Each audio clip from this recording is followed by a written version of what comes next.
Hello students, today we are going to learn chapter 5, Human Capital Formation in India. The subject is IED, that is Indian Economic Development. The topics which we are going to cover today are Introduction to Human Capital, what is human capital, various sources of human capital, and the difference between physical and human capital. First, let's understand that what is human capital. See, we all know that humans need a good deal of training and skill to do the things efficiently. Whatever we are right now, it's because of the training or the experience or the upbringing which we have been given by our either parents or teachers or our peer group or society in all. So we all need a good deal of training and skill to do every job efficiently and effectively. Now, the labor skill of an educated person is, of course, different from the skill of uneducated person. I'm sure you can, come to the conclusion that whose skill is more better or which person would be able to generate more income, whether the skilled laborer or unskilled laborer.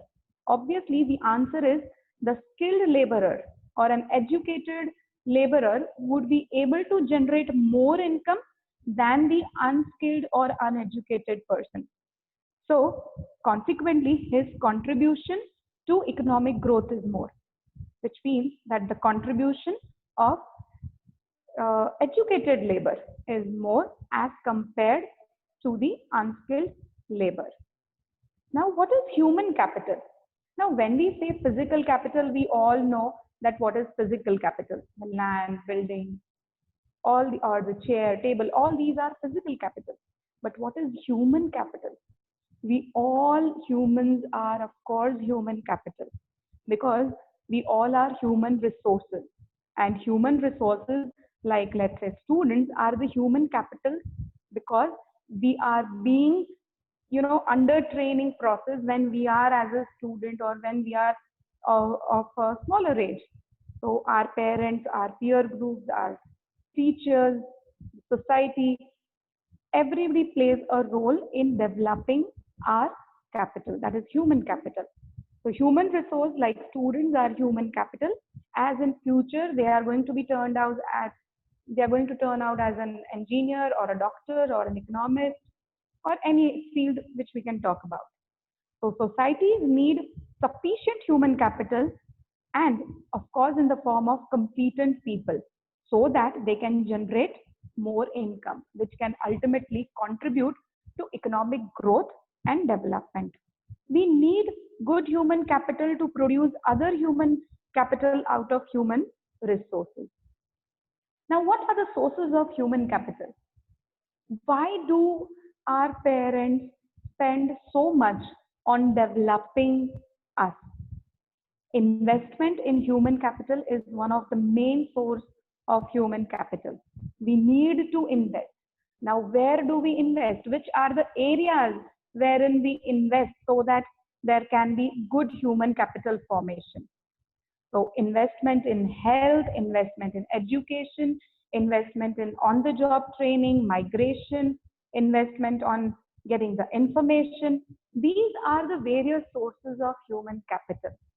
Now, let's say, for example, if there is a child who's not given proper education. Now, when that child attains the age of 18 and when they go out for a job, for example, obviously they are not going to get a skilled or a white collar job. So the income which they are going to generate is going to be less than the skilled laborer or an educated laborer. And that is the reason why we invest into human or education so that they can have a better future or a better growth. So investment in education, health, on-the-job training, migrations are very important because these are the sources of human capital. Now, spending on education by individuals is similar to spending capital goods by the company with the objective of increasing future profit. Now, let's talk about an entrepreneur or a businessman. Why do they invest into business? Every year they keep on increasing the investment ratio in their business. Why? Because they want to gain more output, more profit. Similarly, if we want humans to develop, if we want more human capital formation, then we need to invest into the education. So spending on education is similar to spending capital goods by companies. So because the objective is increasing the future profit over a period of time. So a sick laborer without access to medical facilities is compelled to abstain from work and there is a loss of productivity. Now we were talking about education. Now similarly, investment in health is also as equally important. The reason is if any employee stays sick for a long period of time, there is a loss of productivity. So this may lead to inefficiency in the work. So again, it is very much important that we need to invest into the health also. Now, as we had spoken about the education, let's talk about sources of human capital. First source of human capital is health expenditure. We do spend on health also apart from education. Now, why do we spend on health? There are various forms of health expenditure. We take preventive medicine, like when the child is born, the child is given vaccination. Why? Because it's an preventive measure to keep the child away from all the diseases which might be possible. So we give preventive medicine, that is vaccination. We also have curative medicine, that is when the person is ill or not well, we take the precaution, we take the medication. So that is also one of the investment which we are doing for our health. The another one is social medicine, that is spread of awareness regarding health.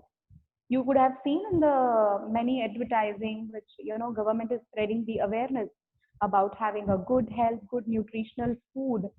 So all these are social medicine wherein we are spreading the awareness or wherein we are educating the people about the health. That is health literacy. The next one form of health expenditure is provision of clean drinking water and sanitation. In the last few years, again and again, we are seeing many advertising, many awareness programs regarding Swachh Bharat Abhiyan, having safe drinking water, keeping our surroundings very neat and clean, maintaining a good hygiene. Now, all these awareness programs are undertaken so that we can invest into the health, which will ultimately improve the human capital formation. So, provision of clean drinking water and sanitation is again another form of health expenditure which we are investing into for our better health. Because if we stay healthy, we would be able to be more productive in terms of contributing to economic growth and development by generating more income, by working more efficiently and effectively. So health expenditure directly increases the supply of healthy labor force, and hence it is a source of human capital. The another source of human capital apart from health and education, the third one is on-the-job training. We have heard this term very much, that what is on-the-job training? See, this is very essential that whichever employee is working in your organization, it is very much essential to train them so that they work effectively. Now, when I say effectively, meeting the goal of the organization. So the worker may be trained in the firm itself under the supervision of a skilled laborer. The workers may be sent off for off-the-campus training. Like we have different sets of training for different categories of people. For example, an organization might have on-the-job training for the workers or supervisor or foreman within the campus, that is within the factory.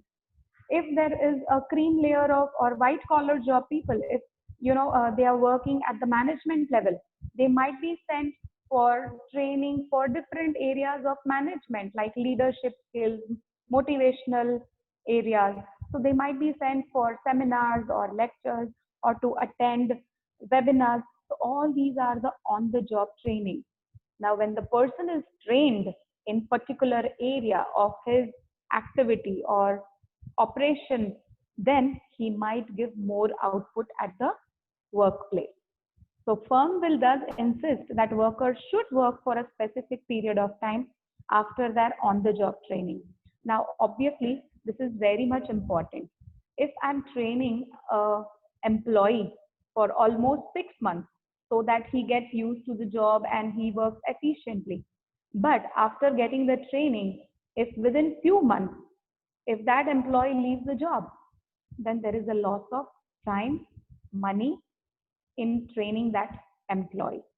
So it is very essential that firm should work on specific period of time so that they don't leave the company. So after their on-the-job training, they should be asked to stay for certain period of time. And that is why many of the company, they ask the people to sign the bond, because when they are training, they would obviously want something in return in terms of work. Now, the return of such expenditure is in the form of enhanced labor productivity, which is more than the cost of it. The another source of human capital is migration. We all know that people migrate in search of jobs from rural to urban, and there are n number of reasons for migration. So people migrate in search of jobs with higher salaries so that they can have a better standard of living, if they have employment opportunities.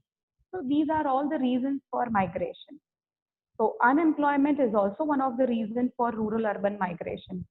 And technically qualified, let's say for example, if the person is already living in urban area, but he's technically very highly qualified, he would obviously look for a better prospect, better growth, better future.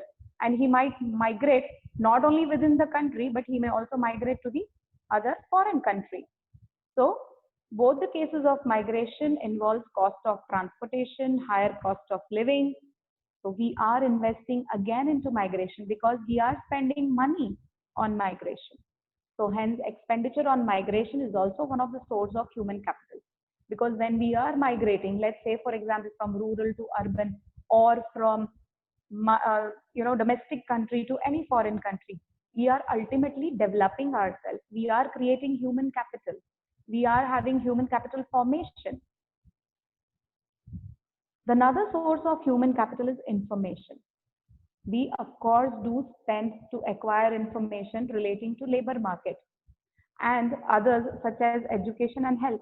Don't we collect the information that which institute is better to study? Don't we spend money on finding or doing a research as to which place is better for my children's education or for my education, whether India is better, or what are the opportunities which are available outside India for higher education. So we do spend to acquire the information, especially on education and health. People want to know the level of salaries, provisions of employable skills, and the cost of generating them. Like let's say, for example, if I get the information that I would be offered more salary or a better prospect or a better position in some other area, then obviously I might migrate. So we do spend on collecting such information. This information is necessary to make the decision regarding the investment in human capital.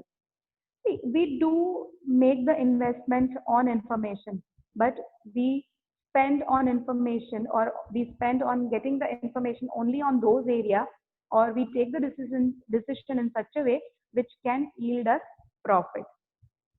So expenditure which is incurred on acquiring the information becomes a source of human capital. Now let's understand what is physical and human capital. Now both the forms of capital formation are the, of course, outcome of conscious investment. Now if we have human capital, let me give you one very small basic example.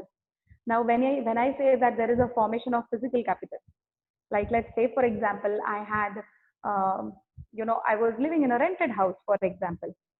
I got a job, I started earning, I worked for a few years, I got my own house. I worked for another few years, I got a vehicle, two-wheeler. I worked again for another few years, I got a car. So now this is increasing physical capital. Similarly, we have human capital. Like when the child is born, child is raw. But why are we sending the child to school?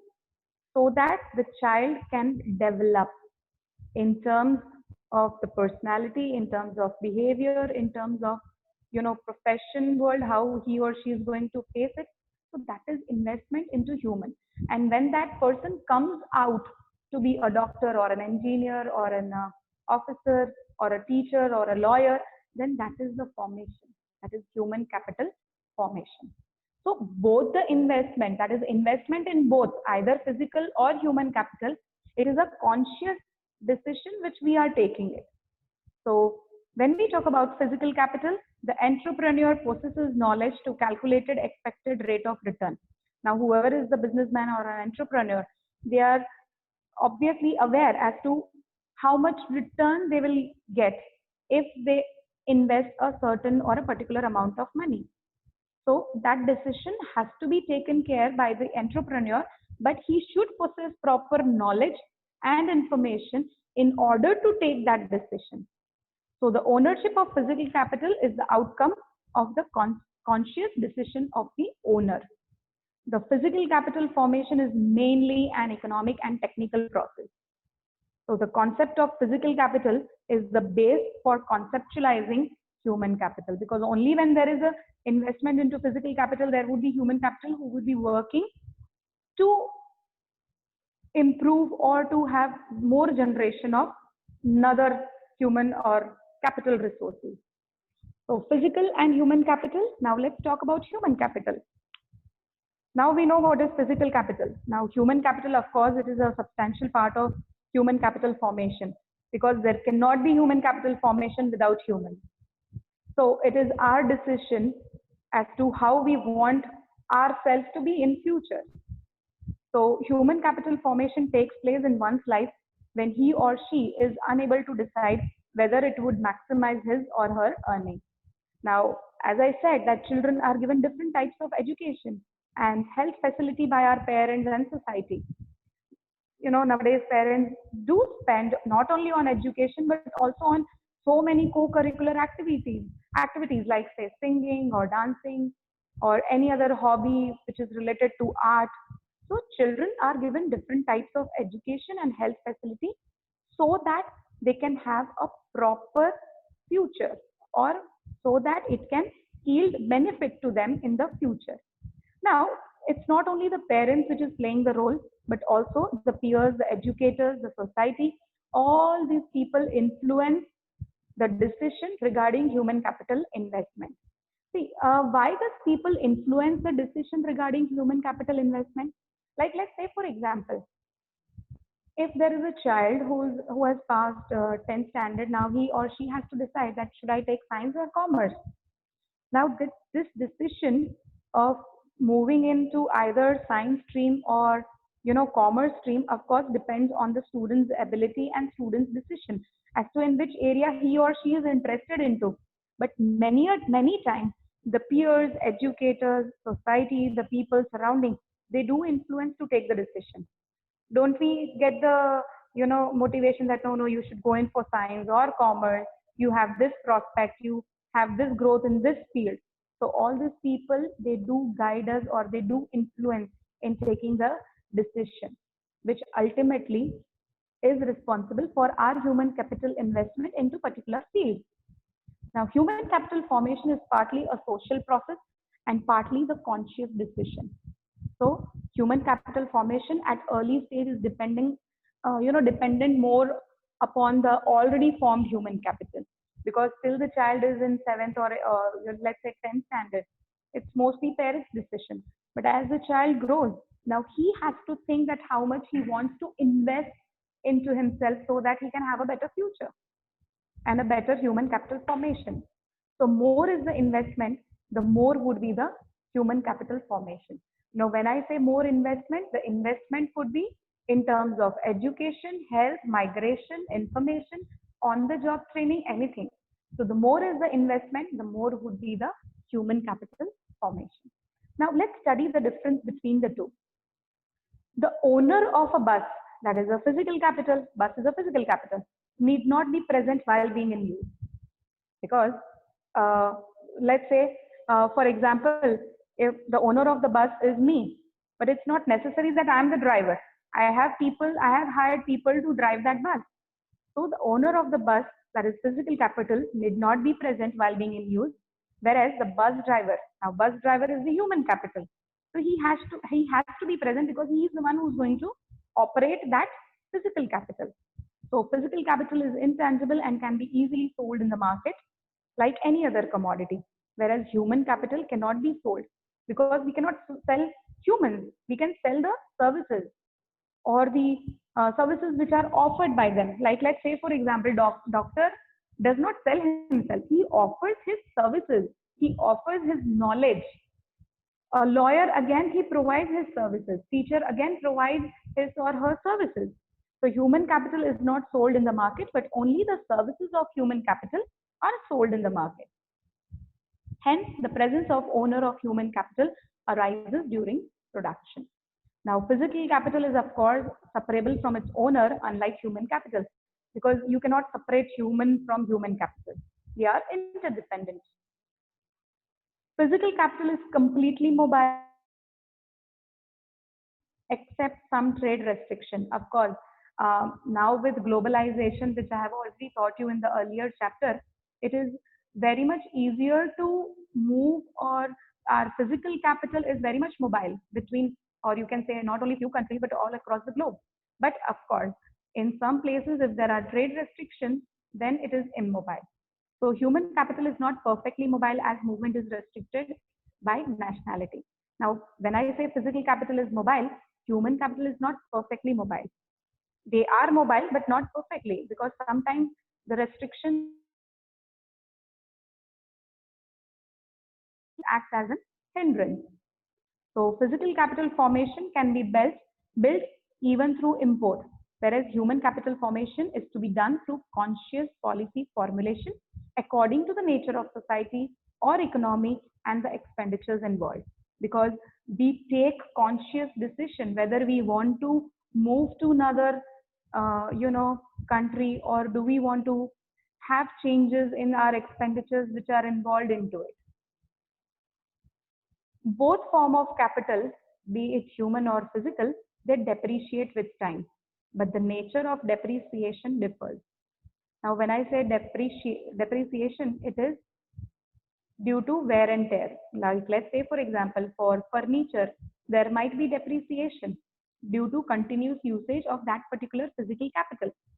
So continuous use of machines lead to depreciation, and change of technology makes it obsolete. That means if you have an upgraded technology, then that primitive technology is obsolete because it is of no use now.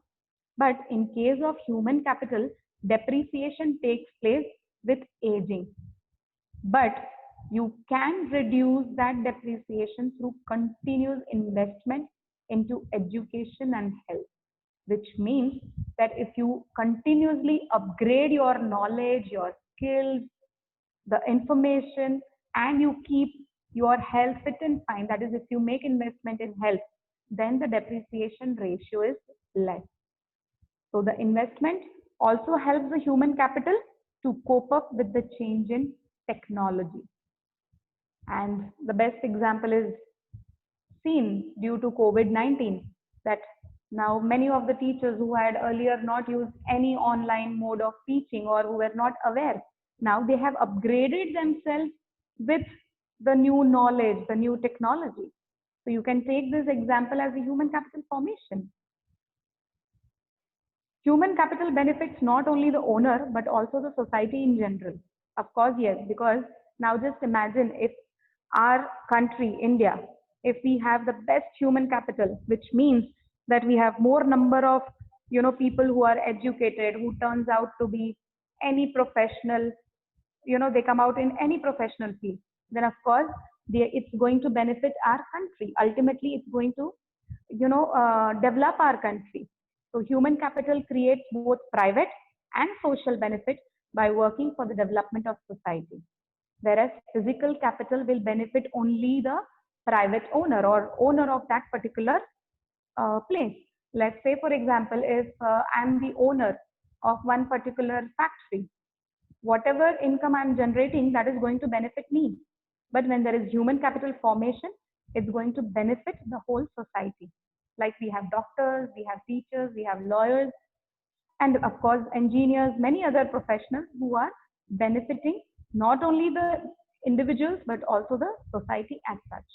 So benefits from capital goods flow to those who pay the price for the products and services produced by it. Now, when we talk about physical capital, only those people are going to get the benefits.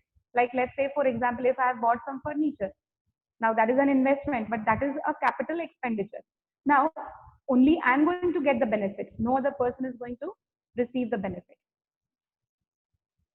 Thank you so much. In the next session, we are going to discuss about the human capital and economic growth. Thank you so much.